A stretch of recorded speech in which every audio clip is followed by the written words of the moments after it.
خالق کل مکان مکین وافضل الصلاۃ واکمل السلام علی سید المرسلین وعلی آلہ الطیبین الطاہرین واصحابہ الاکرمین اما بعد فاعوذ باللہ من الشیطان الرجیم بسم اللہ الرحمن الرحیم وَلَقَدْ آتَيْنَا مُوسَى الْكِتَابَ وَجَعَلْنَا مَعَهُ أَخَاهُ هَارُونَ وَزِيرًا فَقُلْنَا اذْهَبَا إِلَى الْقَوْمِ الَّذِينَ كَذَّبُوا بِآيَاتِنَا فَدَمَّرْنَاهُمْ تَدْمِيرًا وَقَوْمَ نُوحٍ لَمَّا كَذَّبُوا الرُّسُلَ أَغْرَقْنَاهُمْ وَجَعَلْنَاهُمْ لِلنَّاسِ آيَةً وَأَعْتَدْنَا لِلظَّالِمِينَ عَذَابًا أَلِيمًا وعادا وثمود وأصحاب الرس وقرونا بين ذلك كثيرا وكلا ضربنا له الأمثال وكلا تبرنا تدبيرا ولقد أتوا على القرية التي أمطرت مطر السوء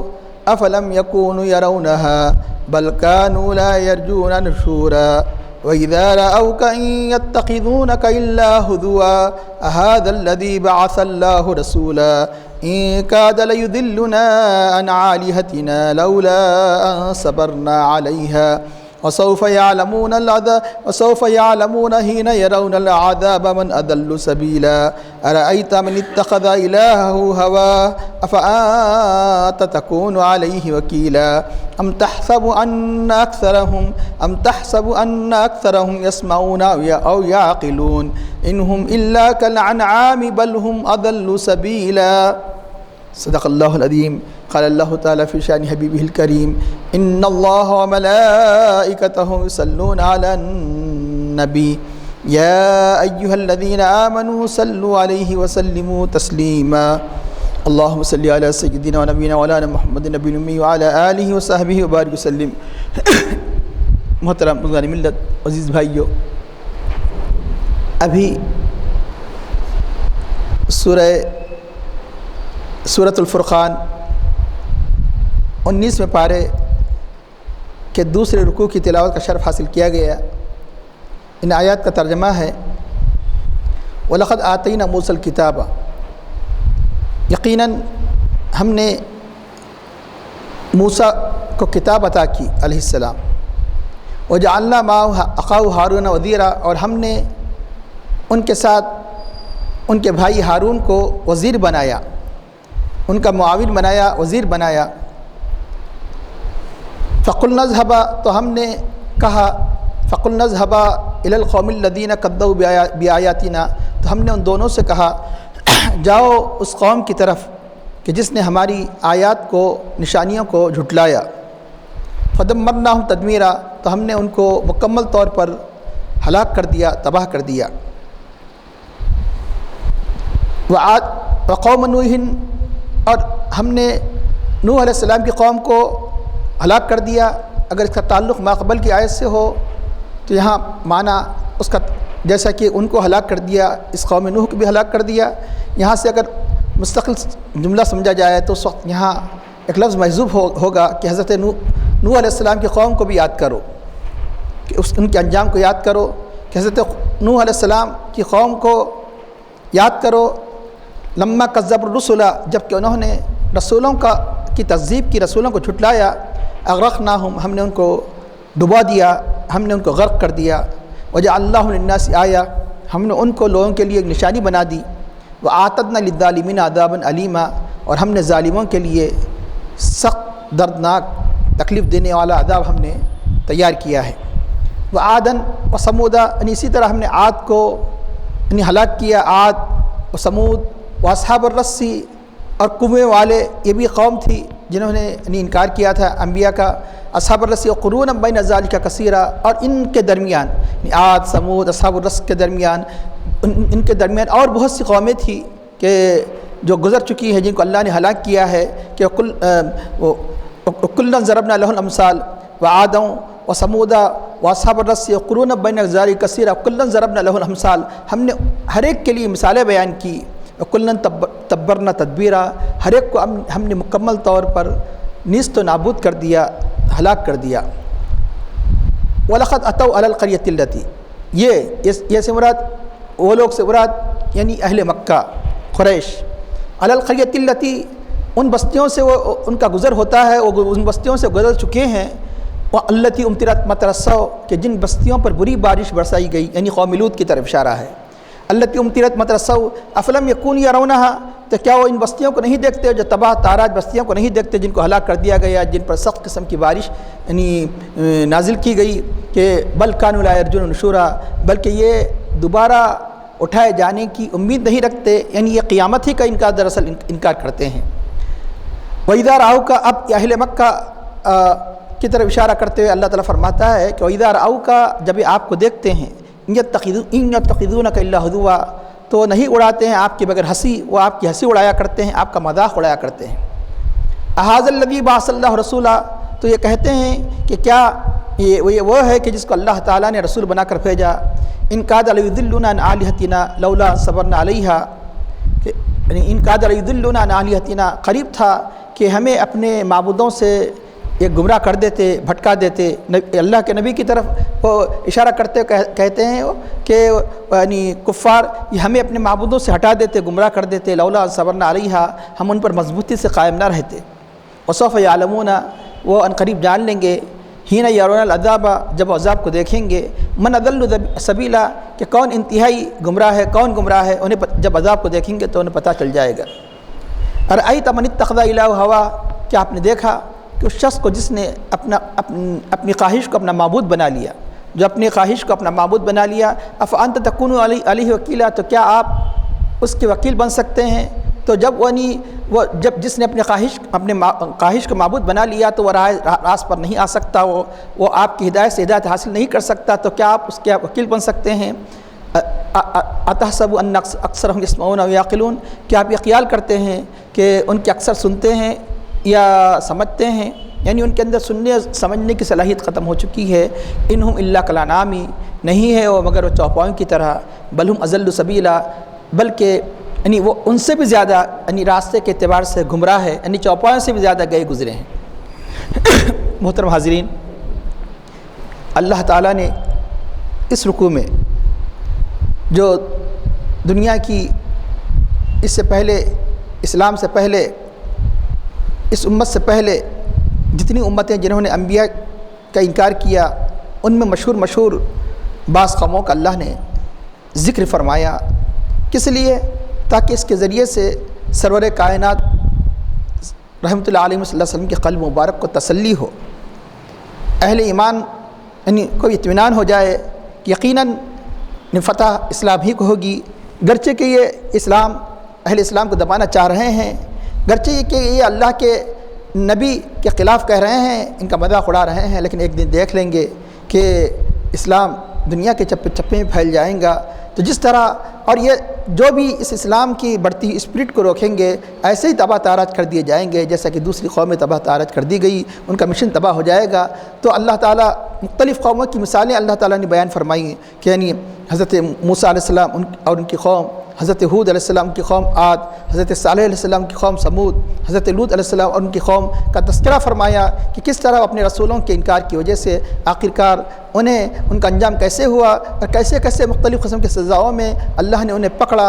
تو چنانچہ اگر وہ یہاں بچ بھی جائے، اگر یہ کفار کل قیامت کی سزا سے وہ نہیں بچ سکتے، تو جس طرح کہ اللہ تعالیٰ نے ان ماقبل کی قوموں کے لیے اس دنیا کے عذاب کے علاوہ اخروی عذاب اللہ نے ان کے لیے تیار فرمایا ہے، تو یہ گویا سرور کائنات صلی اللہ علیہ وسلم کی تسلی کے لیے اللہ نے سارے کے سارے ان واقعات کی طرف اشارہ فرمایا۔ تو کیونکہ یہ جیسا کہ اس سے پہلے گزر چکا ہے کہ اللہ کے نبی نے ان کا شکوہ کیا کہ یہ لوگ قرآن کریم کے خلاف کہتے ہیں، یہ قرآن کریم کو چھوڑ چکے ہیں، تو اللہ نے تسلی فرمائی، کفا بربک ہادی و نصیرا، آپ کا رب آپ کی ہدایت کے لیے، آپ کا رب آپ کی نصرت کے لیے کافی ہے۔ تو جس طرح اللہ نے ماقبل انبیاء کرام کی نصرت ان کی مدد فرمائی، اس طرح آپ کی مدد فرمائے گا۔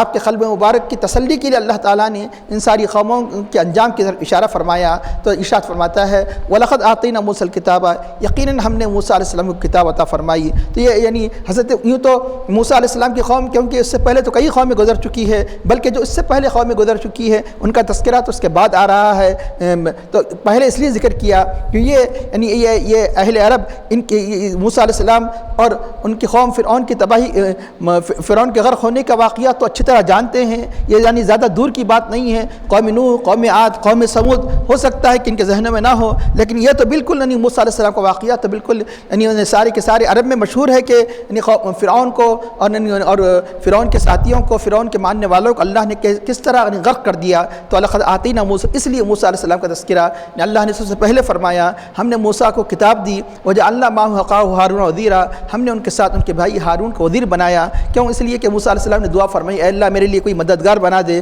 تو چنانچہ اللہ نے آپ کی دعا کو قبول فرمایا۔ حضرت ہارون علیہ السلام کو صرف بطور مددگار ہی نہیں بلکہ اللہ نے نبوت عطا فرمائی، اس لیے بتایا گیا کہ دنیا میں کوئی ایسا بھائی نہیں ملے گا کسی بھائی کے حق میں اتنی بڑی اگر کسی نے اگر کوئی احسان کیا، مدد کی، تو حضرت موسیٰ علیہ السلام۔ کیوں؟ اس لیے کہ کوئی بھائی کی دعا سے دنیا مل سکتی ہے، دین مل سکتا ہے، لیکن نبوت نہیں مل سکتی۔ لیکن وہ یعنی یہ وہ حضرت ہارون ہے کہ حضرت موسیٰ علیہ السلام کی دعا سے اللہ نے حضرت ہارون علیہ السلام کو اللہ نے نبوت عطا فرمائی، اس لیے یہ یعنی اللہ نے ان کا وزیر بنایا، ان کا مددگار بنایا۔ وجعلنا معه، یہ بھی اشارہ ملا کہ کتاب تو حضرت موسیٰ علیہ السلام کو دی گئی اور ہارون علیہ السلام ان کے ساتھ اس کتاب کو تبلیغ کرنے کے لیے اللہ نے ان کو نبوت عطا فرمائی۔ اور یہ بھی پتہ چلا کہ بنی اسرائیل میں وقت واحد میں کئی انبیاء کرام ہوا کرتے تھے۔ یہ کب کا واقعہ ہے کہ اللہ نے فرمایا کہ ہم نے کہا کہ فرعون کی طرف جاؤ اور اس کی قوم کی طرف جاؤ، یہ اس وقت کا واقعہ ہے جب کہ آپ حضرت شعیب علیہ السلام کے پاس سے کہاں سے لوٹ رہے تھے کہ مدین سے لوٹ رہے تھے، وہاں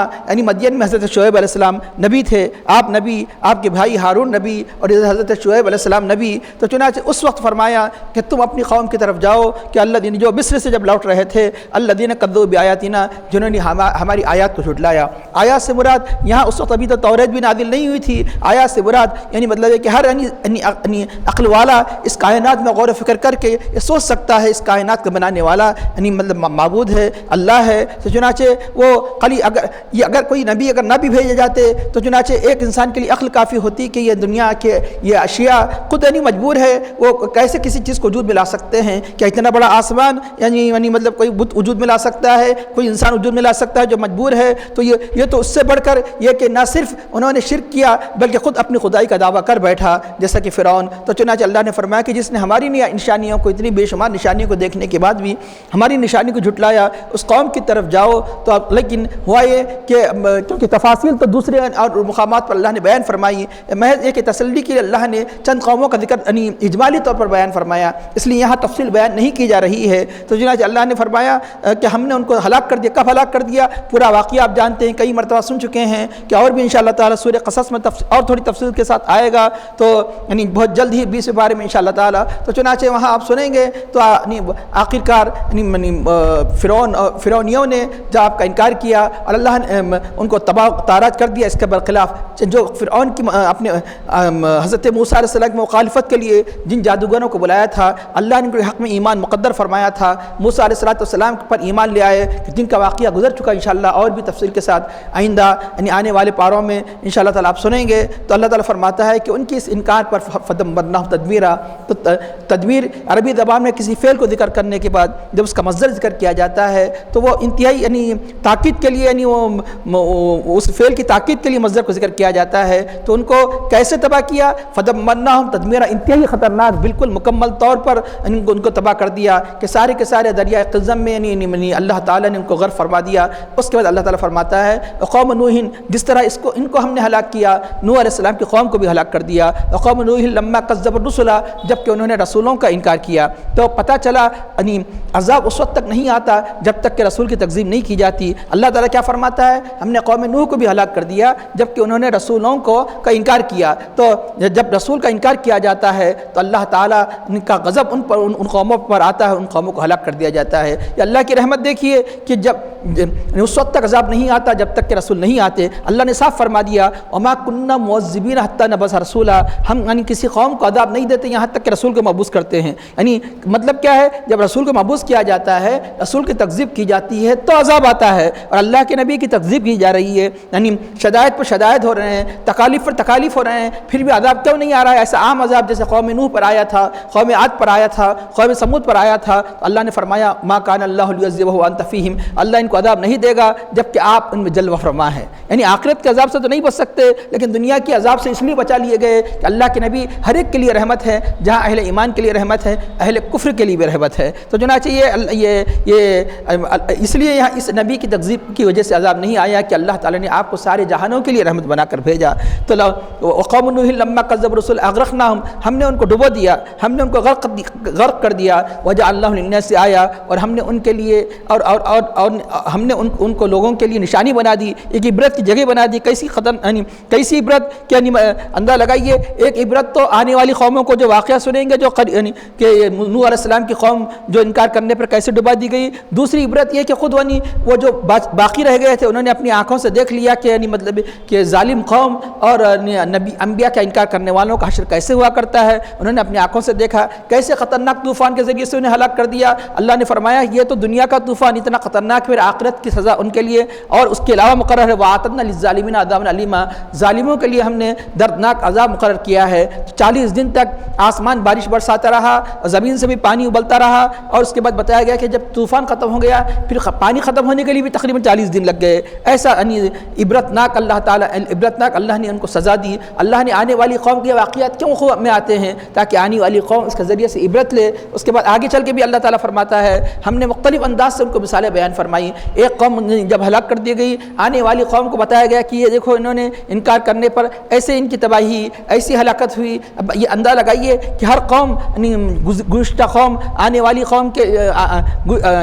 قوم کے لیے عبرت بن جاتی ہے. ہر قوم نوح مثال کے طور پہ قوم عاد سارے کے سارے یعنی قوم سمود کے لیے عبرت بن جاتے ہیں. قوم سمود قوم نوح قوم ابراہیم علیہ السلام کے لیے اس طرح کے بات دیگر ہے. اندازہ لگائیے کہ اللہ تعالیٰ نے اس امت کو آخر میں کیوں بھیجا. یہ بھی اللہ کا کرم ہے، رحمت اللہ علیہ صلی اللہ علیہ وسلم کی رحمت کا صدقہ ہے. ہر قوم جو گزر رہی ہے اپنے انبیاء کا انکار کر رہی ہے، ان کی شرارتوں کو، ان کے عذاب کو ان کو آنے والی قوم کے سامنے انہیں ذلیل کیا جا رہا ہے. آنے والی قوم کے سامنے ان کو رسوا کیا جا رہا ہے کہ دیکھو انہوں نے ایسی ایسی گستاخیاں کی، دیکھو انہوں نے ایسی ایسی نافرمانیاں کی، دیکھو ان پر ایسے ایسے عبرتناک انجام آیا تو انجام ہوا. تو چنانچہ لیکن اللہ تعالیٰ نے اس امت کو آخر میں اس لیے بھیجا تاکہ اس امت کے عیبوں پر اور کوئی امت مطلع نہ ہو، کیونکہ اس امت کے بعد کوئی اور امت آنے والی نہیں ہے، یہی آخری امت ہے. اس لیے آخر امت بنائے جانے کی کئی وجوہ میں سے ایک وجہ یہ بھی ہے کہ اس امت کے راز کو کسی امت پر فاش نہیں کیا گیا. جیسا کہ ہر آنے والی قوم پر گزشتہ قوموں کے راز کو اللہ نے فاش فرمایا اور ان کو ذلیل فرمایا. تو اللہ تعالیٰ فرماتا ہے کہ ان سب کے لیے اللہ نے ان سب کی سزاؤں کو ان سب کی ہلاکتوں کو اللہ نے عبرت بنا دی. تو ارشاد ہوتا ہے کہ یہی نہیں، اس کے بعد اور بھی قوم اس سے پہلے گزری ہے. وہ عادوں و سمودا، یہ تو خیر نوح علیہ السلام کے بعد آئی ہے لیکن موسیٰ علیہ السلام سے پہلے. یعنی عاد و سمود، عاد کو ہم نے ہلاک کیا، سمود کو ہلاک کیا، وہ اصحاب الرس کو ہم نے ہلاک کیا. عاد کئی مرتبہ واقعہ گزر چکا ہے کہ جنہوں نے اپنے نبی حضرت ہود علیہ السلام کی جب ان کو جھٹلایا اللہ نے کیسے عذاب بھیجا. اللہ تعالیٰ فرماتا ہے سخر علیہم 7 لیال و 8 ایام، ایسی سخت قسم کی آندھی یعنی ایسی سخت قسم کی ہوا ان پر بھیجی یعنی تباہی ان کی ہلاکت کے لیے، جو اللہ تعالیٰ ان پر مسخر فرما دیا، مسلط فرما دیا. 7 لیال، رات 7 دن 7 راتیں 8 دن، 7 لیال 7 راتیں 8 دن تک ہوا چلتی رہی. اور ہوا اتنی خطرناک تھی، ہوا دیکھنے میں آپ کو دکھ رہی ہے اتنی نرم و آسان، لیکن یہ اللہ کی رحمت اس لیے آسان اور نرم دکھ رہی ہے، خوشگوار دکھ رہی ہے. جب اللہ کا غضب ہو جاتا ہے تو یہی ہوا دنیا کی سب سے بڑی طاقتور چیز بن جاتی ہے. کیسی طاقتور چیز بن گئی تو بتایا گیا کہ ایسی خطرناک آندھی تھی کہ اونٹ سمیت وہ ہوا اٹھا کر یعنی فضا میں لے جا کر پٹکتی تھی. یعنی اونٹ سمیت ایک اونٹ، ہوا کا اونٹ کو اٹھانا یہ خود سوچنا، غور و فکر کیجئے کہ کیسی خطرناک ہوا ہوگی. آدمی سمیت اٹھانا، تو بتایا گیا دنیا میں آج تک اتنی خداور قوم، اتنی لامبے اتنے بڑے جسے والے آج تک کوئی پیدا نہیں ہوئے جن کا ذکر مختلف مقامات پر اللہ نے فرمایا. قوم عاد، قومی کی ایسی قوم کو اللہ تعالیٰ نے ایک معمولی ہوا کے ذریعے سے تباہ کر کے بتایا کہ دیکھو اللہ کا عذاب آ جاتا ہے تو معمولی چیز کے ذریعے سے اس کے تباہ و تاراج کر دیا جاتا ہے. تو آدن اللہ تعالیٰ صاف فرماتا ہے کہ 7 لیال و 8. پھر ہوا کیا؟ ہوا یہ کہ وہ سارے کے سارے 7 دن کے اندر سارے کے سارے ایسے گرے پڑے رہے. ان کے لامبائی کی وجہ سے اللہ نے کیا فرمایا؟ کانہم اعجاز نخل خاویہ، جیسے کہ زمین سے اکھڑے ہوئے کھجور کے بڑے بڑے تنے، کھجور کا درخت جب گر جاتا ہے تو کتنا لمبا ہوتا ہے، ایسے میدانوں میں گرے پڑے ساری کی ساری قوم پوری کی پوری مر گئی، کوئی باقی نہیں رہا۔ اللہ نے فرمایا کہ فَهَلْ تَرَى لَهُم مِّن بَاقِيَةٍ، اس میں سے کسی کو تم باقی دیکھتے ہیں؟ قوم عاد و سمود سب کے سب ایسی تباہ کر دی گئی۔ سمود کے لیے کیا ہوا؟ سمود کے لیے ایک تو بالکل ایک آواز آئی، بتایا جاتا ہے کہ فرشتے نے آواز نکالی جس سے سارے کی ساری بستی دہل گئی۔ اس کے بعد مزید زلزلہ آیا، اس زلزلے سے سارے کے سارے قوم کو اللہ نے عذاب فرما دیا۔ فَأَخَذَتْهُمُ الرَّجْفَةُ فَأَصْبَحُوا فِي دَارِهِمْ جَاثِمِينَ، زلزلے نے ان کو آ پکڑا اور سب کے سب وہ اپنے گھروں میں اپنے گھٹنوں کے بل مرے پڑے ہو گئے۔ تو اس طرح اللہ تعالیٰ نے قوم سمود کو ہلاک کر دیا، جنہوں نے کس کو حضرت صالح علیہ السلام کی جو اونٹنی بطور معجزہ خود انہوں نے بار بار فرمائش کی، معجزے کے طور پر نکالا گیا، لیکن جس بات کا انہیں حکم دیا گیا تھا کہ اس بات اس عہد کو توڑ دیا، اس اونٹنی کو کاٹا، تو اللہ نے ایسا سخت عذاب بھیجا جو آنے والی قوموں کے لیے عبرتناک بن گیا۔ قوم سمود یہ قوم عاد کے بعد آئی۔ اس کے اللہ تعالیٰ فرماتے وَأَصْحَابُ الرَّسِّ، اور ہم نے اصحاب رس کو ہلاک کیا۔ رس کیا ہے؟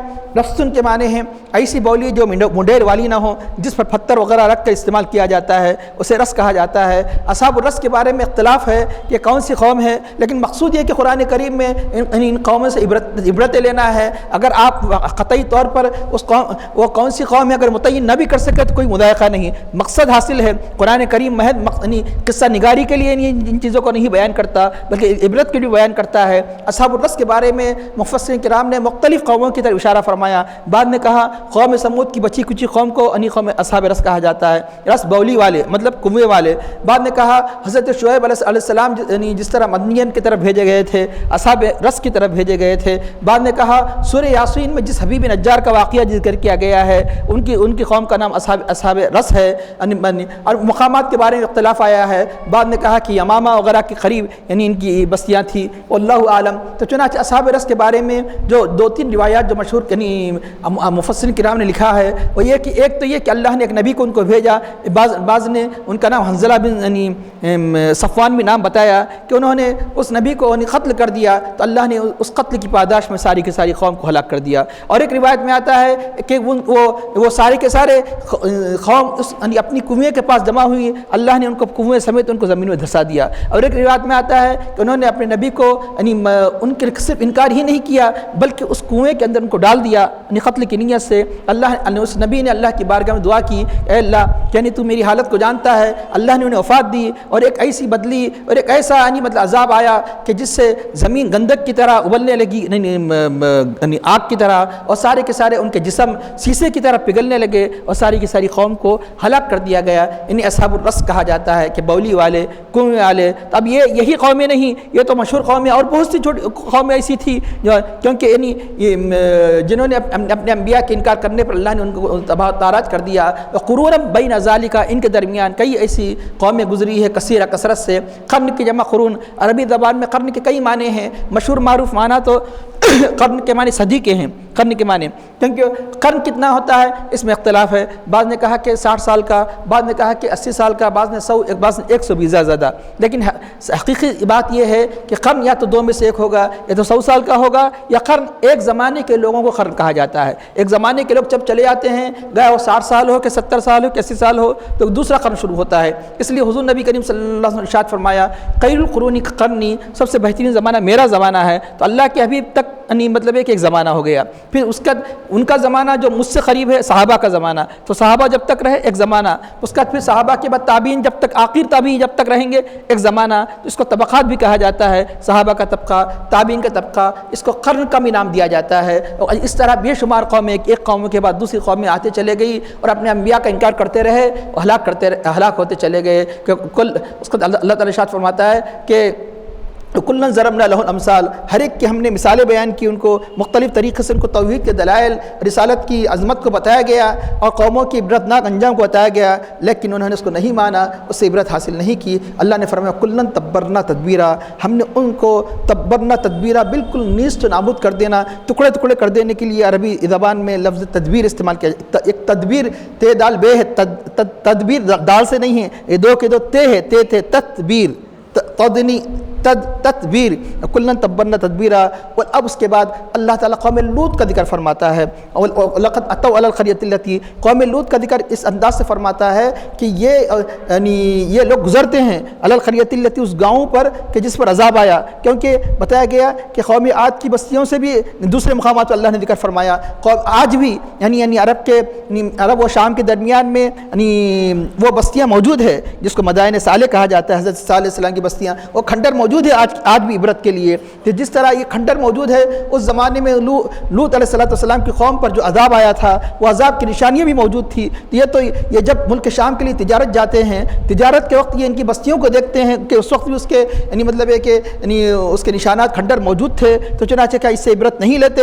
وَلَقَدْ أَتَوْا عَلَى الْقَرْيَةِ الَّتِي، یہ لوگ آ چکے ہیں اس بستی پر الَّتِي أُمْطِرَتْ مَطَرَ السَّوْءِ، جس پر سخت بارش نازل کی گئی. کون سی بستی ہے؟ حضرت لوط علیہ السلام. سب سے پہلے بارش نازل ہوئی، کنکر کی بارش ہوئی، پتھروں کی بارش ہوئی. اس کے بعد اس بستی کو اٹھایا گیا، اٹھا کر پھر اس کو پلٹ دیا گیا. اس لیے قرآن کریم اس کو متفقہ کہا گیا. متفقہ معنی جس کو الٹ دیا گیا. وہ ساری کی ساری بستی کو تباہ و تاراج کر دیا گیا. اس بستی کا نام صدوم ہے، کیونکہ آج زمانے دراز سے جو بستیاں ہیں آج وہ باقی نام نہیں رہے. آج اس کا نام آج وہ ایریا کہاں ہے تو بتایا جاتا ہے کہ جو اردن میں جس کو ڈیڈ سی کہا جاتا ہے. مختلف قسم کے واقعات بھی اس سے متعلق ہے کہ عذاب کی نشانیاں بتاتے ہیں کہ آج بھی وہاں بہت سی اس ڈیڈ سی میں دکھائی دیتے ہیں کہ وہ اب تاریخ میں دیکھ لیجئے ڈیڈ سی کے بارے میں. تو چنانچہ وہ جس کو جارڈن کہا جاتا ہے وہ ایریا ہے، یعنی یہ جہاں پر یہ قوم لوط رہا کرتی تھی. اور یہ کہاں واقع ہیں؟ یہ ملک شام کو جانے کے وقت جو تجارت کو جایا کرتے تھے، تو جیسا کہ فلسطین اور حجاز کے درمیان میں یہ اردن کا علاقہ پڑتا ہے. تو چنانچہ اللہ تعالیٰ فرماتا ہے کہ ان مقامات سے تو گزرتے ہیں لیکن پھر بھی عبرت نہیں لیتے. تو یہ اشارہ مل رہا ہے کہ ہم یوں ہی دنیا سے گزرتے نہ چلے جائے. جو مختلف قسم کے آئے دن جو ہلاکت کے واقعات ہوتے ہیں صرف مزہ حاصل کرنے کے لیے نہیں ہے، بلکہ اس سے عبرت حاصل کرے کہ دیکھو کہ اللہ تعالیٰ ہمیں متنبع فرما رہا ہے کہ دیکھو کہ جو تمہیں ایمان کی توفیق عطا فرمائی، جو تمہیں ہدایت عطا فرمائی، تو اللہ تعالیٰ اس پر قائم رہنے کے لیے مختلف قسم کے واقعات ہمارے سامنے اس لیے لاتا ہے کہ اس کو صرف ایک دل کی تسلی کے لیے ان واقعے کو نہ دیکھے، بلکہ اللہ تعالیٰ کی قدرت کو دیکھے اور اللہ تعالیٰ کی وحدانیت اور اللہ تعالیٰ کی عظمت کا تصور کرے اور ان واقعات کے ذریعے سے عبرت لے. اس لیے دنیا میں مختلف قسم کے واقعات اس لیے پیش آتے ہیں. کسی بستی سے یوں ہی نہ گزرے بلکہ وہاں کی چیزوں سے بھی عبرت حاصل کرے، اور خاص طور پر عذاب کی بستیوں سے عبرت حاصل کرنے کا بار بار اللہ تعالیٰ نے ہماری توجہ کو اس طرح مبذول کرتا ہے کہ دیکھو کہ عذاب کی بستیوں کو صرف ایک دل کی تسلی کے لیے ان کے واقعات کو مت بیان کرو، بلکہ اس کے ذریعے سے عبرت لو کہ دیکھو کہ اللہ کے رسول کی تکذیب کرنے والوں کا انجام کیسے ہوا. اس کا ارشاد ہوتا ہے افلم یکونوا یرونہا، یہ ساری چیزوں کو نہیں دیکھتے، ان کی بستیوں کو نہیں دیکھتے. بات یہ ہے، اس کا خود اللہ تعالیٰ فرماتا ہے پھر کیوں عبرت حاصل نہیں کرتے؟ بل کانوا لا یرجون نشورا، یہ دوبارہ اٹھنے ہی کی امید نہیں رکھتے، یعنی قیامت ہی کو نہیں مانتے. خوف خدا کس کو ہوگا؟ عبرت کون حاصل کرے گا؟ گناہوں سے کون بچے گا؟ اللہ اس کا رسول کو کون مانے گا؟ جو آخرت کو مانے گا. جو آخرت کو نہیں مانتا وہ اللہ کو نہیں مانتا، اللہ کے رسول کو نہیں مانتا، جو چاہے اپنی خواہش کے مطابق کرتا ہے. اس لیے کہ دنیا میں خوف الہی اور دنیا میں گناہوں سے بچنے کا سب سے بڑا محرک کا بدل جسے انگلش میں موٹیو کہتے ہیں، کہ جو سبب ہے اگر ہے تو وہ آخرت ہے، حساب ہے، جزا سزا ہے. اس لیے ایک مسلمان اپنی جلوت میں بھی، ایک قلوت میں بھی گناہ سے اس لیے بچتا ہے کہ مطلب کہ جلوت میں اگر لوگ دیکھ رہے ہیں تو اللہ تعالیٰ جس طرح جلوت میں دیکھ رہا ہے قلوت میں بھی دیکھ رہا ہے. دنیا والے کیوں آخر جو اللہ اس کے رسول کو نہیں مانتے، کیوں آخر مطلب ہے کہ وہ جرائم کے ارتکاب سے بچتے ہیں؟ دنیا کی سزا کی وجہ سے، لیکن تنہائی میں سب کچھ کر جاتے ہیں. کیوں؟ اس لیے کہ انہیں ان کے سامنے آخرت کا تصور نہیں ہے، ان کے سامنے دوبارہ جزا سزا کا تصور نہیں ہے. جزا و سزا ہی کا یہ تصور ہے جو ایک مسلمان کو گناہوں سے بچاتا ہے اور زیادہ زیادہ نیکی کی طرف آمدہ کرتا ہے. اور انسان آخرت ہی پر ایمان نہ رکھے، اپنے اعمال کی جزا و سزا کا تصور ہی نہ ہو، تو جیسے چاہے وہ زندگی گزارے گا. اب جو کچھ بچ رہا ہے بچتا ہے اسی وجہ سے بچتا ہے کہ کہیں ایسا نہ ہو کہ دنیا والے سزا نہ دے، کہیں ایسا نہ ہو کہ حکومت سزا نہ دے. لیکن مسلمان اگر حقیقت میں کامل مسلمان ہوگا، اپنی جلوت میں مطلب ہے کہ لوگوں کے سامنے جس سے جرائم کا ارتکاب نہیں کر سکتا، کامل مسلمان ہوگا. شرط یہ ہے کہ کامل مسلمان ہوگا تو اپنی تنہائی میں بھی وہ گناہوں کا ارتکاب نہیں کرے گا. اسے معلوم ہے کہ اس زندگی کے بعد اور ایک زندگی ہے، مجھے مرنا مرنے کے بعد دوبارہ اٹھایا جائے گا اور میرے ایک ایک مطلب ذرے ایک میرے عمل کا حساب بدلہ دیا جائے گا. اللہ تعالیٰ فرماتا ہے کہ فَمَن يَعْمَلْ مِثْقَالَ ذَرَّةٍ خَيْرًا يَرَهُ, جو ایک ایٹم برابر ذرہ برابر بھی خیر کرے گا تو اسے دیکھے گا. وَمَن يَعْمَلْ مِثْقَالَ ذَرَّةٍ شَرًّا يَرَهُ, جو ایٹم ذرہ برابر بھی شر کرے گا تو اسے دیکھے گا, یعنی اس کی سزا کو خیر کی جزا کو پائے گا اور شر کی سزا کو پائے گا. تو اس لیے یہ حقیقت تو یہ ہے کہ یہ تو بالکل امید ہی نہیں رکھتے کہ دوبارہ اٹھے جانے کی اور آخرت کی. وَإِذَا رَأَوْكَ, اب اس کے بعد اللہ تعالیٰ جو اہل مکہ قریش, جو کفار جو آپ کا مذاق اڑایا کرتے تھے, تو اس کی مذمت کرتے ہوئے ارشاد فرماتا ہے جب یہ آپ کو دیکھتے ہیں تو یہ کہتے ہیں ان یتخذون, جب وہ آپ کو دیکھتے ہیں تو وہ آپ کا مذاق اڑاتے ہیں, وہ آپ کی ہنسی اڑاتے ہیں. ان یتخذون الا ہزوا, اور مذاق اڑا کر کہتے ہیں احد الذی بعث اللہ رسولا, کیا یہ وہی ہے جس کو اللہ نے رسول بنا کر بھیجا. جیسا کہ کئی مرتبہ بتایا جا چکا, یہ سمجھتے تھے کہ اللہ تعالیٰ کسی بشر کو رسول نہیں بنا سکتا, نہیں بھیجتا. تو چنانچہ مختلف انداز سے آپ کی رسالت کی جھٹلانے کے لیے ہیلے بہانے کرتے تھے. اور یہ حاذا کا لفظ جو مطلب عربی زبان میں جس طرح اشارے کے لیے آتا ہے اور کبھی کسی چیز کو کمتر بتانے کے لیے کہ یہ ہے کیا, مطلب نعوذ باللہ ثم نعوذ باللہ, تو وہ من ذالک, تو وہ کہا کرتے تھے کہ کیا یہ اسی شخص کو اللہ نے رسول بنا کر بھیجا, اور کوئی رسول شخص نہیں تھا جو کسی مالدار اغنیائی بنایا جاتا, کہ جیسا کہ دوسرے مقامات پر انہوں نے کہا تھا. تو وہ تو موقع تلاش کرتے تھے اللہ کے اس مشن کو, اسلام کو ٹھکرانے کے لیے, تاکہ جب نبی کا مذاق اڑایا جائے تو لوگ یقیناً نبی سے دور ہو جائیں گے. جب دل میں عظمت ہوتی ہے تو انسان قریب ہوتا ہے, جب دل میں عظمت نکل جاتی ہے تو اس وقت انسان دور ہو جاتا ہے. مذاق کی وجہ سے یہ سمجھتے تھے کہ ان کا مرتبہ قوم میں گر جائے گا, لوگ دور ہو جائیں گے. لیکن اللہ تعالیٰ جس کی بلندی کا خود اللہ نے وعدہ فرمایا, ان کے مذاق سے ان کی عظمت پہ کوئی دھبا نہیں آ سکتا. اللہ نے اعلان فرمایا وَرَفَعْنَا لَكَ ذِكْرَكَ, ہم نے آپ کے لیے آپ کے ذکر کو بلند کیا. تو اس نور کو خواہ کتنا ہی وہ بجھایا جائے وہ نور بلند ہوتے ہی چلے جائے گا. کوئی اس نور کی کرنوں کو کوئی بجھا نہیں سکتا, مان نہیں کر سکتا. تو چنانچہ یہ لوگ اللہ تعالیٰ تسلی دیتے فرماتا ہے کہ دیکھو کہ یہ چوپان کی طرح ہے, بلکہ چوپان سے بھی بدتر ہے. یہ کہ آپ سمجھتے ہیں کہ ان کو یہ کان ہیں, حقیقت میں سننے والے کان نہیں رکھتے, حقیقت میں سمجھنے والی عقل نہیں رکھتے. تب رہا یہ کہ جو مختلف قسم تفاسیر میں آیا کہ جب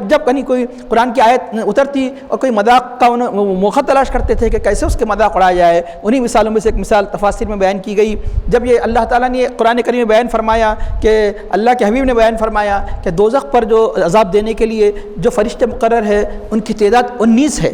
تو چنانچہ جب یہ اللہ کے حبیب نے فرمایا تو ابو جہل نے ایک مرتبہ ایک مجمع میں قریش کے کفار نے کہا, یہ کہتے ہیں کہ دیکھو کہ جو دوزخ پر 19 فرشتے ہیں, تمہاری کتنی بڑی تعداد ہے کہ مذاق اڑاتے ہوئے اتنی بڑی تعداد 19 فرشتے کیسے سنبھالیں گے, کہ کیا ایک فرشتہ کم از کم 100 لوگوں کو دیکھ سکتا ہے؟ مطلب نعوذ باللہ مذاق اڑاتے, ہم لوگ تو ایسے قوی ہیکل ہے, ایک فرشتہ کیا 100 کو سنبھال سکتا ہے؟ 19 فرشتے ہمارا کیا بگاڑ سکتے ہیں؟ مذاق اڑاتے ہوئے کہا.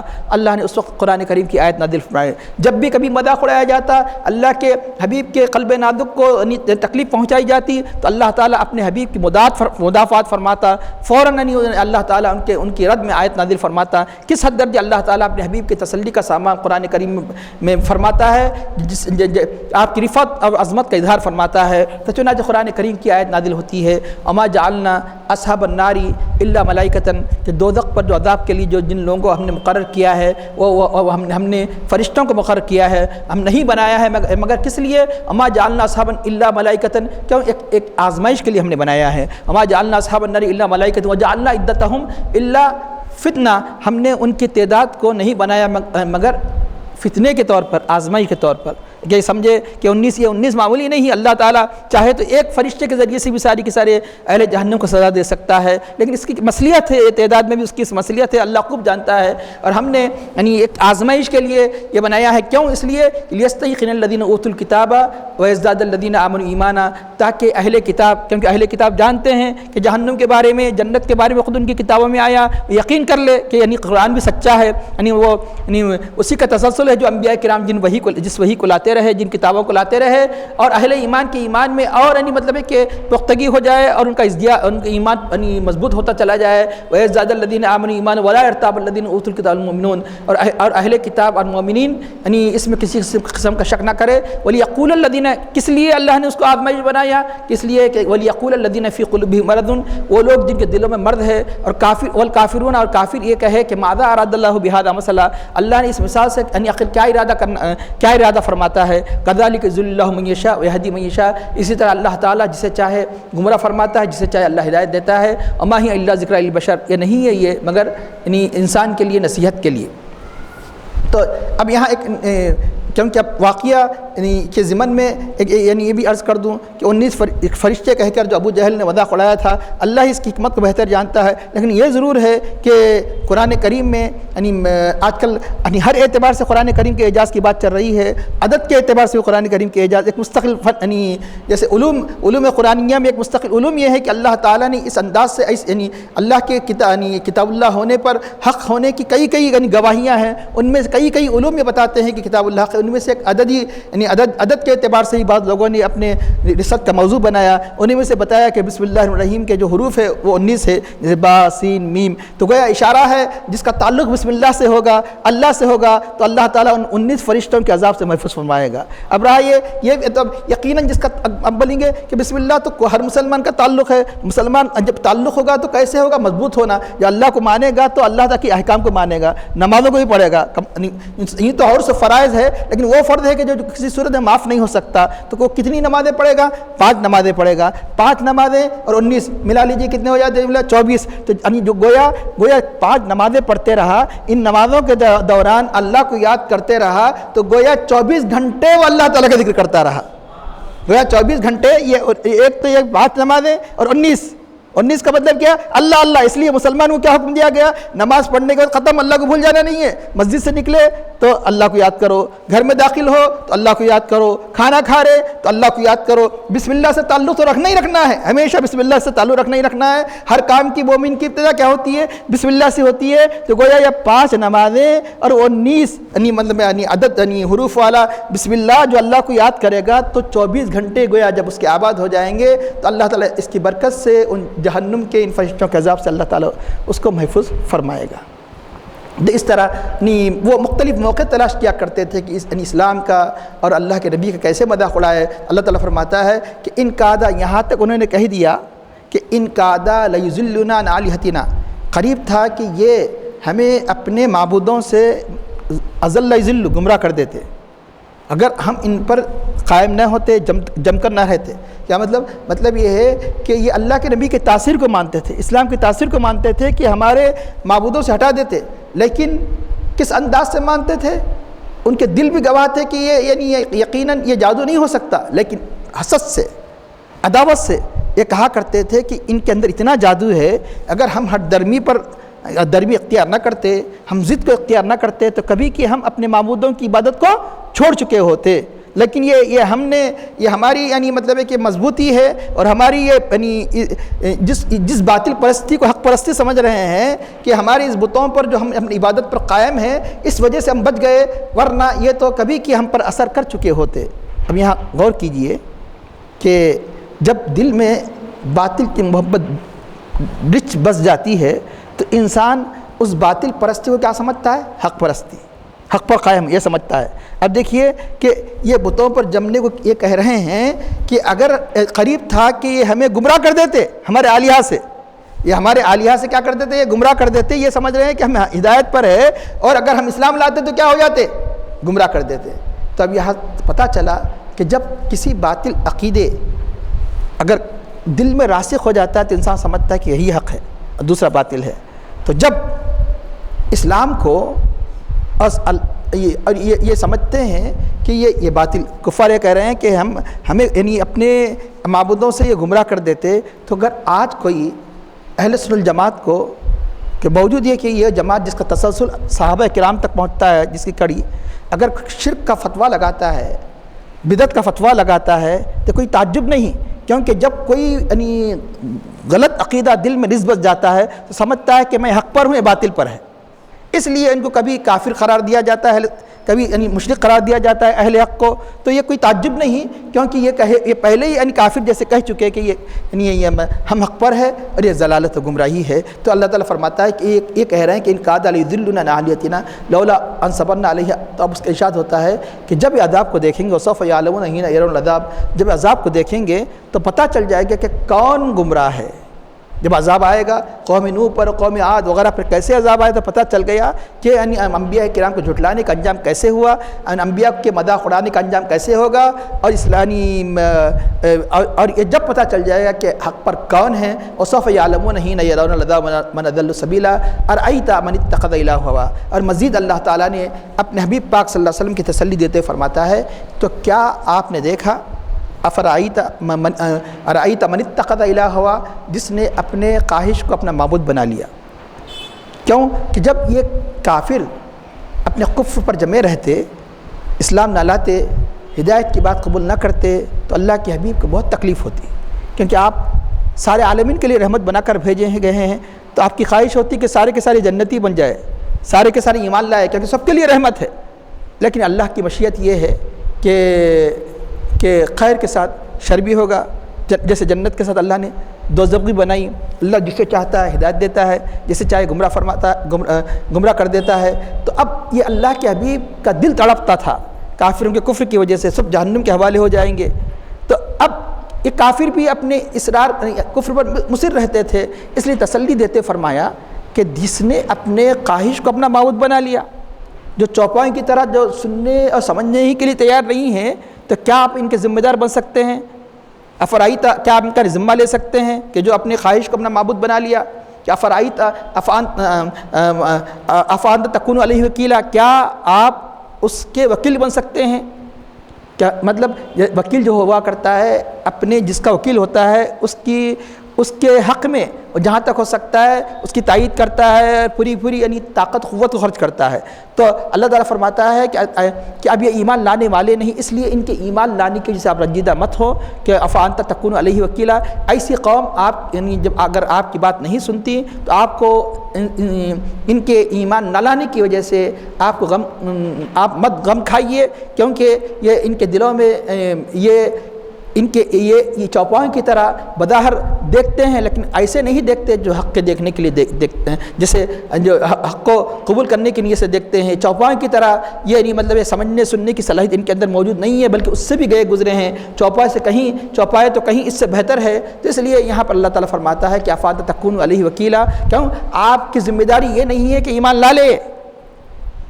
بعض لوگ یہاں یہ انداز بیان کرتے ہیں، اللہ تعالیٰ اپنے نبی کی تسلی کے لیے فرماتا ہے دیکھو نبی کو کوئی اختیار نہیں، آپ ان کو ایمان پر نہیں لا سکتے، ہدایت نہیں دے سکتے۔ انداز ایسا ہوتا ہے کہ جہاں اللہ تعالیٰ جس محبت سے فرما رہا ہے وہ محبت کے بجائے جو تسلی کے لیے فرما رہا ہے، انداز ایسا ہوتا ہے کہ نبی کی گستاخی کا انداز ہوا کرتا ہے۔ یہاں بہت نازک مقام ہے، اللہ تعالیٰ یہ فرماتا ہے کہ آپ کے ذمے تو پہنچا دینا ہے، آپ کے ذمے تو پہنچا دینا ہے، بتا دینا ہے ہدایت کیا ہے، گمراہی کیا ہے، لیکن آپ کے ذمے یہ نہیں ہے کہ قوم کسی صورت میں جس کو آپ یعنی مطلب جس کی طرف نبی بنا کر بھیجے گئے ہیں، جس کو تبلیغ کر رہے ہیں، کسی صورت میں ایمان لا لے۔ یہ تو اور عظمت کی بات ہوئی، نہیں آپ کے ذمے نہیں یعنی مقرر نہیں کیا گیا کہ جس کو بھی آپ تبلیغ کریں گے اس کا ایمان لانا ضروری ہے، بلکہ آپ کے ذمے تو یعنی یہ مشن ہے، پہنچا دینا ہے کہ یہ اللہ کا پیغام ہے، اب رہا یہ ایمان لائے یا نہ لائے۔ تو اللہ تو ابھی افات تکون علیہ وکیلا، پھر ایسی قوم کہ جو ہر درمی پر نہیں مطلب ہے کہ جمی ہوئی ہے، جو اپنی گمراہی پر جمی ہوئی ہے، تو کیا کس طرح آپ اس کے ذمہ دار بن سکتے ہیں؟ اس لیے اللہ تعالیٰ فرماتا ہے کہ آپ وکیل میں ذمہ دار، یعنی افات تکون علیہ وکیلا ام تحسبوا ان اکثرهم یسمعون یعقلون، کیا آپ یہ سمجھتے ہیں کہ ان کے اکثر سن رہے ہیں یا سمجھتے ہیں؟ سننے سے مراد کون سا سننا؟ قبولیت کا سننا۔ جس مثال کے طور پہ کوئی عمل نہیں کر رہا، کیا اتنا بھی نہیں سنتے؟ میں کتنی بار کہہ رہا ہوں، سنتا تو ضرور ہے، لیکن کون سا سننا؟ یعنی قبولیت کا سننا۔ اور یعقلون یعنی کیا آپ سمجھتے ہیں کہ عقل رکھتے ہیں؟ انہم الا کالانعام، ان کی مثال تو چوپاؤں کی طرح ہے، بل ہم اضل سبیلا، اس سے بھی گئے گزرے ہیں۔ کیوں؟ اس لیے کہ چوپائے سنتے ضرور ہے لیکن سمجھتے نہیں۔ چوپاؤں کو جب پکارا جاتا، ان میں اور چوپاؤں میں جو تشبیہ دی گئی کس لیے دی گئی؟ چوپاؤں کو جو پکارا جاتا ہے، چرواہا پکارتا ہے، تو چوپائے سنتے ضرور ہے لیکن کون سا سننا؟ جو سمجھنے والا سننا نہیں ہے۔ اسی طرح یہ آپ کی باتوں پر دھیان نہیں دیتے، یہ ان کی مثال چوپاؤں کی طرح ہو گئی، جو اپنے مالک کی بات تو سن تو سکتا ہے لیکن سمجھ نہیں سکتا، اس لیے یہ اور چوپائے برابر ہے۔ دوسرا، چوپائے سے تشبیہ دینے کی وجہ یہ ہے، چوپائے کا مقصد کیا ہے؟ کھانا پینا سونا، اپنی خواہش کو پورا کرنا۔ اگر انسان بھی اسی درجے پر یہ سمجھے کہ میری زندگی کا مقصد کیا ہے؟ کھانا پینا سونا آرام کرنا، پھر تم میں اور چوپائے میں کیا فرق ہے؟ گویا اللہ اشارہ فرما رہا ہے کہ چوپائے کا مقصد بھی کیا ہے؟ آج کھانے کے لیے اچھا مل جائے، پینے کے لیے اچھا مل جائے، اور میرا مالک کام کم لے اور میں سو جاؤں فل کافی، اور میں اپنی جو چاہے خواہش کو پورا کر لوں میری۔ تو چوپائے کا مقصد یہی ہوتا ہے، چوپائے زیادہ خوش کب رہتا ہے؟ زیادہ کھانے پینے آرام کو مل جائے۔ انسان اگر یہی زندگی کا مقصد سمجھے، کھائے پیے سو جائے اور کوئی مقصد نہیں، نہ عبادت نہ اور اطاعت الہی، نہ فرائض نہ واجبات، تو اب اس میں اور چوپائے میں کیا فرق ہے؟ تو چوپائے تمہارا مرتبہ چوپائے سے بڑا ہونا چاہیے، اس لیے اللہ نے اسے تشبیہ دی۔ اب رہا یہ کہ یہ کیا مطلب بھی چوپائے سے بھی زیادہ گئے گزرے ہیں، چوپائے سے بھی گئے زیادہ گزرے ہیں، تو اس کا مطلب یہ ہے کہ دیکھو کہ چوپایا پابند نہیں احکام پر عمل کرنے کا۔ چوپایا کیونکہ جو اس کو جتنی عقل و سمجھ دی گئی، وہ اپنے عقل و سمجھ کے دائرے میں اپنے فرائض کو پورا کر رہا ہے۔ چوپایا کم از کم اپنے مالک کی بات کو مانتا ہے، جو اسے یعنی چارہ دیتا اس کی بات کو مانتا ہے، لیکن یہ اپنے مالک کو نہیں مانتے، یہ اپنی مالک کی بات کو نہیں مانتے، اللہ کو نہیں مانتے، اس لیے چوپائے سے بھی گئے گزرے ہیں۔ اور چوپائے کے لیے جزا سزا نہیں، یہ یعنی مٹی بنا دی جائیں گے، ان کے لیے جزا سزا ہے۔ اور چوپائے کے اندر یعنی ایسی سمجھ نہیں رکھی گئی ہے کہ کسی چیز سے عبرت لے کر کوئی یعنی مطلب فکر و عقل کی بات نہیں سوچو سمجھے، اور تمہیں فکر و عقل دی گئی، تمہیں فکر و سمجھ بوجھ دی گئی، اس لیے چوپائے سے گئے گزرے ہیں کہ وہ بلکہ چوپائے ہو کہ دنیا کے دوسرے جتنے یعنی حیات رکھنے والے جانور ہیں، قرآن کریم سے بات ثابت ہے کہ اللہ کی تسبیح بیان کر رہے ہیں، لیکن یہ اپنے رب کی تسبیح نہیں بیان کرتے، یہ اپنے رب کو نہیں مانتے، اس لیے چوپائے سے گئے گزرے ہیں۔ جیسا کہ امام غزالی علیہ اور بہت سے یعنی علماء ربانیین نے اپنی کتابوں میں ذکر کیا کہ اللہ تعالیٰ نے یعنی تینوں مخلوق کو پیدا کیا، ایک فرشتے، اللہ نے ان میں عقل رکھی، شہوت خواہشات نفسانی کا عنصر ان کے اندر نہیں رکھا، اور حیوانات کو بنایا صرف شہوت رکھی، خواہشات رکھا، اللہ نے ان میں عقل کی کیفیت کو پیدا نہیں کی، صرف اتنی ہی عقل کے جو کھانے پینے سے تعلق ہے، عقل ہوتی ہے کتنی جو اپنے صرف ایک ضروریات زندگی کھانے پینے سے کوئی تمدنی زندگی گزارنے کی جیسی عقل نہیں ہوتی، ورنہ کوئی انی جانور کو آپ اپنے قابو میں نہیں کر سکتے تھے اگر اتنی عقل ہوتی اسے، جتنا انسان کو دی گئی۔ تو فرشتوں کو پیدا کیا، ان میں صرف عقل رکھی، شہوت نہ رکھی، جانوروں کو پیدا کیا صرف شہوت رکھی، ان میں عقل کو نہیں رکھا، اور انسان کو پیدا کیا ان میں دو چیزیں رکھی، عقل بھی رکھی شہوت بھی رکھی۔ اب جس کی عقل شہوت پر غالب آ جائے تو تو وہ فرشتوں کی طرح، بلکہ اگر وہ صاحب ولایت ہے، ولایت کے اعلیٰ مقام پر ہے تو فرشتوں سے افضل، اور جس کی شہوت عقل پر غالب ہو جائے اور چوپائوں کی طرح، پھر اور یہ یعنی مطلب غالب آنے میں انتہائی حد درجے مطلب ہے کہ تنزل کا شکار ہو جائے تو چوپائوں سے بھی گیا گزرا، چوپائوں کی طرح یا چوپائوں سے بھی گیا گزرا۔ عقل اگر شہوت پر غالب آ جاتی ہے تو فرشتے کی طرح یا فرشتوں سے افضل، اور شہوت عقل پر یعنی غالب آ جاتی ہے تو جانوروں کی طرح جانوروں سے افضل۔ تو انسان کے اندر دو باتیں رکھی گئی، یا فرشتہ جیسا ہو جائے یا یہ کہ جانوروں کی طرح ہو جائے۔ تو اس لیے بتایا گیا کہ اللہ نے کیا فرمایا، تو کیا آپ نے دیکھا کہ جس نے اپنے خواہش نفس کو اپنا معبود بنا لیا، دل میں جیسے ہی جو آیا نفس میں انسان کر ڈالنا، یہ انصاف کا تقاضا نہیں ہے، بلکہ یہ دیکھے جو بات میرے دل میں آ رہی ہے، جو نفس چاہ رہا ہے، تو کیا اللہ اس کے رسول نے اس کے کرنے کی اجازت دی؟ تو اس کرنے سے پہلے اگر انسان یہ دیکھے گا کہ اللہ اس کے رسول نے کیا حکم دیا، تو گویا وہ اپنا معبود اپنے خواہش نفس کو نہیں بلکہ اپنا معبود اللہ کو مانتا ہے، وہ اپنا معبود اللہ کو مانتا ہے۔ لیکن اپنے دل میں جو آیا جیسے یعنی کرتے چلے جانے کا مطلب یہ ہے کہ ہم نے اپنے خواہش نفس کو اپنا معبود بنا لیا۔ معبود کون ہے؟ جس کی اطاعت کی جائے، جس کی حقیقت میں اطاعت کی جائے۔ اس لیے اللہ نے کیا فرمایا کہ افرأیت من اتخذ، کہ آپ نے دیکھا کہ جس نے اپنے خواہش نفس کو اپنے معبود بنا لیا۔ تو اب رہا یہ کہ یہ جس طرح ایک یہ کہ اللہ کو مانتے ہی نہیں تو بالکل مکمل طور پر گویا اپنے خواہش نفس کو معبود مانتے ہیں، لیکن بعض مسلمان اپنے خواہش کی پیروی کرتے ہیں، گرچہ کہ انہیں کفر و شرک کا فتویٰ نہیں دیا جائے گا، لیکن گویا کہ وہ اپنے خواہش نفس کو معبود نہیں مانتے لیکن اس طرح کا رویہ اختیار کرتے ہیں، گویا اس طریقے کی چال چلتے ہیں کہ جس طرح کافر چلتے ہیں، وہ اس طرح کہ یعنی ایک ہے رب چاہی زندگی، رب جو چاہ رہا ہے، ایک من چاہی زندگی، یعنی جو دل چاہ رہا ہے، نفس چاہ رہا ہے. تو یقیناً ہمیں نہیں من چاہی زندگی گزارنے کو نہیں دیا گیا، رب چاہی زندگی کا زندگی گزارنے کا ہمیں حکم دیا گیا. تو اب اس کی تفاسیر میں بھی بیان کیا گیا کہ جو کافروں کے بارے میں بتایا گیا کہ جو اپنے خواہش نفس کو اپنا معبود مانتا ہے، کس طرح اپنے خواہش نفس کی پیروی کیا کرتے تھے. بتایا گیا کہ ایک پتھر کی وہ پوجا کرتے تھے اور وہ پتھر کرتے کرتے یعنی کافی دن ہو جاتے، دوسرا پتھر اس سے اچھا مل جاتا تو وہ گویا اس پتھر کو چھوڑ دیتے تھے، پھر دوسرے پتھر کی پوجا کیا کرتے تھے. گویا کس کی یعنی پرستش ہے؟ گویا اپنے خواہش نفس کی. اور یہ بھی بتایا گیا کہ بعض قبیلوں میں پتھر کا یعنی مطلب ہے کہ وہ بت بناتے تھے، آٹے کا بت بناتے تھے اور اس کی پرستش کرتے رہتے تھے. اور کبھی فاقے کا وقت آ جاتا، کبھی بھوک سخت لگتی، کوئی کھانے کے لیے نہیں ملتا، اسی کی روٹی بنا لیتے، اسی کو کھا لیتے. تو یہ ہے خواہش نفس کی اتباع. تو اب رہا یہ کہ خواہش نفس کی اتباع کو گویا معبود بنانے کی طرح اس لیے قرار دیا گیا کہ معبود کا حکم کیا ہے، اللہ تعالیٰ کا حکم کیا ہے، میری عبادت کرے. اللہ تعالیٰ کیا چاہتا ہے، میری بات مانے. نفس کیا چاہتا ہے، میری بات مانے. تو گویا اگر آپ اپنے نفس کی بات مان رہے ہیں تو رب کے مخالفت میں مان رہے ہیں، تو گویا معبود بنانے کی طرح قرار دیا گیا.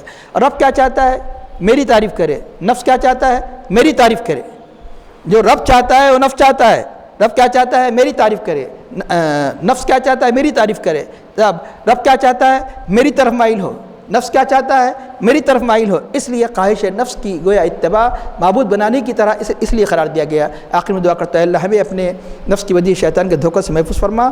اے اللہ ہمیں اپنے نفس پر مکمل طور پر قابو عطا فرما، اور اے اللہ ہمیں اپنے نفس کو قرآن کتاب و سنت کے مطابق جھکنے کی توفیق عطا فرما، اور ہماری بات میں خشوع و اخلاص عطا فرما، اور ہمیں اپنے عوامر کا پابند نواہی سے اجتناب کی توفیق عطا فرما، اور ہماری باتوں میں خشوع و اخلاص عطا فرما.